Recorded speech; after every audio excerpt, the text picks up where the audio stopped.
Well, thanks to her father, meanwhile, Elizabeth had one or two stepmothers, of course. Jane Seymour died a few days after giving birth to Edward. Her successor was my own personal favourite, Anne of Cleves, so often dismissed as the ugly wife. Can we just pause to reflect? Henry was no oil painting by this time. And he couldn't stand the sight of her when he met her. He wasn't as entranced as he had been by her portrait. So he tried to get himself out of this marriage. Well, Anne was much more acquiescent than Catherine of Aragon had been, and she was rewarded for her compliance with 5 palaces, £20,000 a year, and the status of the king's sister. And best of all, she didn't have to live with Henry VIII. So that's why she's my favourite of the 6. She it was who taught Elizabeth, I think, the value of pragmatism over principle. And she and Elizabeth became very close indeed. I love the tantalising prospect that Elizabeth may have encountered her mother's childhood home, Hever Castle, through Anne of Cleves, because that was one of the 5 palaces that Henry gave her as a divorce settlement, if you like. But we don't know whether Elizabeth ever went to Hever. The next stepmother was Catherine Howard, and things looked up again for Elizabeth because the Howards and Boleyns were close kin. But of course, Catherine Howard went the same way as Anne's mother, executed for adultery. In Catherine's case, though, perhaps a little more justified. Elizabeth's last stepmother, Catherine Parr, she was certainly very, very close to. And it was through Catherine that Elizabeth discovered the works of Marguerite of Navarre, her mother's former companion in France. What you find with Elizabeth in her younger years is that she forms very intense relationships with the women around her. And I think that's almost certainly because of the sudden loss of her mother. Towards the end of her father's reign, Henry ordered this painting, and it was to celebrate his dynasty, effectively, to show people who his heirs were. Mary and Elizabeth had been restored to the succession, though they were still illegitimate, technically. But in this painting, you see Henry with his son Edward, his long-dead wife Jane Seymour. On the left there, the Princess Mary, or the Lady Mary, and on the right, Elizabeth. And can you see, I've blown up a detail of this. Elizabeth wore her mother's A pendant when she sat for this painting, which was, I think, a bit of almost teenage rebellion, because by now Elizabeth had definitely developed a fascination with her late mother. She didn't think too highly of her father, I don't think. You can't take Elizabeth's words at face value. She praised Henry to the skies, but look at her actions. So upon Henry VIII's death in January 1547, his last wife, Catherine Parr, married with unseemly haste Thomas Seymour, the man she had loved all along. This created a huge scandal at court, and Henry's elder daughter, Mary, would have nothing to do with the newlyweds. She spurned them ever after. Elizabeth went to go and live with them. So I think that speaks volumes. And she went there with that governess, Cat Astley, who was one of those who encouraged the attentions of Thomas Seymour towards the teenage Elizabeth. And Seymour started to pay very inappropriate attention to Elizabeth. He started bursting into her bedchamber every morning before she was up and dressed and tickling her in bed.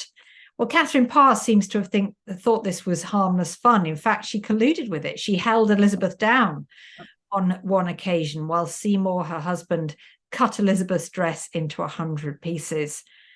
But Catherine's suspicions grew more intense. And after a few months, she threw Elizabeth out of Chelsea. Now, Elizabeth was blamed for whatever happened between her and Seymour. And this was very damaging to a young woman who nobody thought would amount to anything, because she was just the little whore, daughter of the great whore. But she was also a very clever young woman. And so she went about with a very different public image, dressed, as you see here on the left, in just black or white, always holding a prayer book, a very devout, virtuous young woman. Even though Elizabeth had been close to her sister Mary, who you see here on the right, in childhood, all of that changed when Mary came to the throne, thanks to the difference in their religions. Elizabeth had been raised a Protestant thanks to her mother, and thanks to Mary's mother, she was a Roman Catholic. This set them now on a collision course. Early in Mary's reign, there was a rebellion against her rule, and the rebels aimed to put Elizabeth on the throne in her stead. Elizabeth was almost certainly innocent of any involvement, but that didn't stop Mary ordering her arrest and that she be taken to the Tower of London.